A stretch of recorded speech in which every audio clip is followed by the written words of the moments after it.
નમસ્કાર વિદ્યાર્થી મિત્રો, ધોરણ 6 હિન્દી વિષયમાં આજે આપણે છઠ્ઠા પાઠના પ્રશ્નના જવાબ જોવાના છે.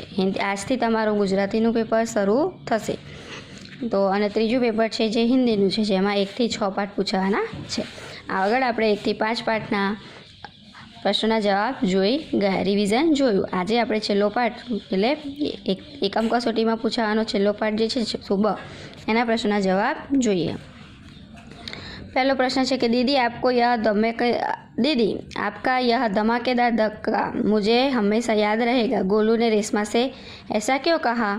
दीदी आपको यह तो गोलू ने ऐसा इसलिए कहा क्योंकि उसी धक्के के कारण वह पटाखे से जलने से बच गया था. रेशमा की शारीरिक कमी उसके इरादों में कभी बाधा नहीं बनी. भाव समझाइए. पोलियो की बीमारी के कारण रेशमा के दोनों पांव बेजान हो गए थे, परंतु इस शारीरिक कमी से उसकी हिम्मत में कभी कमी नहीं आई. रेशमा सभी काम पूरे आत्मविश्वास और लगन से ही करती थी. पोलियो के कारण रेशमा के पैर काम नहीं करते थे, पर उसका मन कमज़ोर नहीं हुआ था. यदि आपकी कक्षा में रेशमा की तरह कोई बच्चा दाखिला ले तो आप किन किन बातों का ध्यान रखेंगे? तो यदि मेरी कक्षा में रेशमा की तरह कोई विकलांग बच्चा दाखिला लेता तो मैं ध्यान रखूँगा कि उसे मदद कर सकूँ. कक्षा के सभी छात्र उसके साथ अच्छा व्यवहार करें, इसका भी मैं ध्यान रखूँगा. किस तरह उसकी सहायता करेंगे? तो मैं पढ़ाई और खेल कूद में उसकी सहायता करूँगा. मैं इस बात का भी ध्यान रखूँगा कि अन्य छात्र उसकी उपेक्षा न करें. विद्यालय में क्या परिवर्तन करना चाहेंगे? मैं आचार्य जी से निवेदन करूँगा कि वे पाठशाला में ऐसे भी कार्यक्रम आयोजित करें जिनमें विकलांग छात्रों भी भाग ले सके. बाकी बच्चों को क्या सलाह देंगे? मैं बाकी बच्चों को भी यह सलाह दूंगा कि वे इस विकलांग साथी को सहयोग दें और उसके साथ प्रेमपूर्ण व्यवहार करें. सोचकर बताइए. दीपावली पर आपके परिवार में क्या क्या विशेष तैयारियां की जाती है? तो दीपावली पर हमारे परिवार में हम सब मिलकर सफाई करते हैं, घर की सभी चीज़ें को साफ़ करते हैं. घर की सफाई के बाद हम घर में कुछ मीठे और नमकीन पकवान भी बनाते हैं. परिवार के सभी लोग के लिए नए कपड़े खरीदते हैं. क्या दीपावली पर पटाखे छुड़ाने चाहिए? क्यों? दीपावली पर पटाखे नहीं छुड़ाने चाहिए क्योंकि इससे बहुत नुकसान होता है. पटाखों के कारण पैसों की बर्बादी होती है और हवा का प्रदूषण भी बढ़ता है. किसी ऐसी घटना का वर्णन कीजिए जब आपको किसी ने बचाया हो या आपने किसी को सहायता की हो. पिछले साल मैं दीपावली की छुट्टियों में अपने मामा जी के घर गया था. मामा जी का घर सड़क के किनारे पर ही था. मैं अपने मित्रों के साथ खेल रहा था. उसी समय अचानक कहीं से एक मोटर मेरी तरफ आ रही थी. मेरे एक मित्र ने मुझे धक्का मार के मोटर के सामने से दूर कर दिया. यह मेरे मित्र ने मुझे धक्का नहीं मारा होता तो मोटर के साथ मेरा अकस्मात हो जाता. यह एक ऐसी घटना है जिससे मैं कभी नहीं भूल सकूँगा. तो ऐसा भी कोई भी घटना आप भी लिख सकते हैं. सुबह के घर के सभी लोग सफाई क्यों कर रहे थे? तो दीपावली का त्यौहार पास में था. त्यौहार से पहले सब घरों की सफाई करते हैं, इसलिए सुबह से घर के सभी लोग सफाई कर रहे थे. रेशमा को घर की सफाई में क्यों नहीं लगाया गया होगा?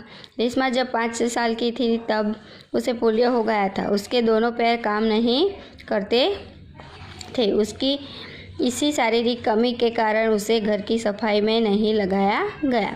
रेशमा ने अपनी माँ के काम में किस तरह मदद की? रेशमा ने बर्तन और डिब्बे की सफाई की, डिब्बों पर लेबल लगाए. माँ को जो वस्तुएं बाजार से लानी थी वह उसे लेकर आई. इस प्रकार घर के कामों में रेशमा ने अपनी माँ को मदद की.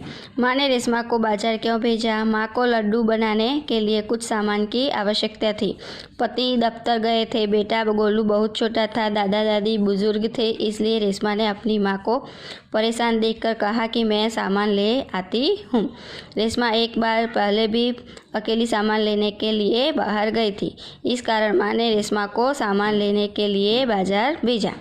रेशमा ने गोलू को धक्का क्यों मारा? गोलू अपने दोस्तों के साथ पटाखे छुड़ा रहा था। उसने पटाखों को बुझा हुआ समझकर उससे छोड़ दिया। कुछ देर बाद रेशमा ने उस पटाखे को जलता देख लिया।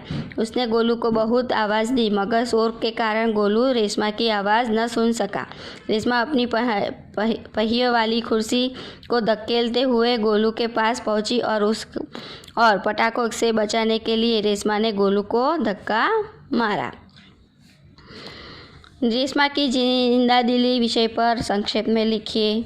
तो यह पे ऐसा भी प्रश्न आ सकता है कि रेशमा का चरित्र चित्रण कीजिए। पाठ का जो नायिका है रेशमा की बात की गई है। तो रेशमा जब 5 वर्ष की थी तब उसे पोलियो हो गया था। पोलियो के कारण उसके दोनों पैर काम नहीं करते थे।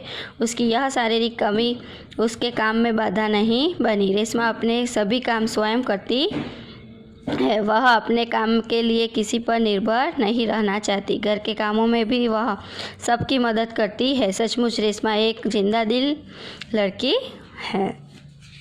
तो ये सारे प्रश्न आ सकते हैं। थोड़े छोटे प्रश्न। रेशमा बाजार से क्या सामान लाई? तो रेशमा बाजार से लड्डू बनाने का सामान और गोलू के लिए टॉफ़ी ले आई। गोलू अपने दोस्तों के साथ क्या कर रहा था? गोलू अपने दोस्तों के साथ पटाखे छुड़ा रहा था। घर के सभी लोग क्यों सफाई कर रहे थे? दीपावली का त्यौहार निकट था इसलिए सभी लोग सफाई कर रहे थे। सब रेशमा को किस लिए शाबाशी देते हैं? तो रेशमा ने गोलू को जलने से बचा लिया। सब इस बात के लिए रेशमा को शाबाशी देते थे। तो इस तरह 1 से 6 पाठ के प्रश्नों के उत्तर आपको सभी को याद कर लेने हैं। तो बेस्ट ऑफ लक આગળના પ્રશ્નોના જવાબ આગળના પેપરો માટે દરેક વિદ્યાર્થી મિત્રો એની ખાલી 25 માર્કના ટેસ્ટ ફરજિયાત આપવાના રહેશે, બરાબર. વધુ આપણે આગળના વિડીયોમાં જોઈશું. Thank you.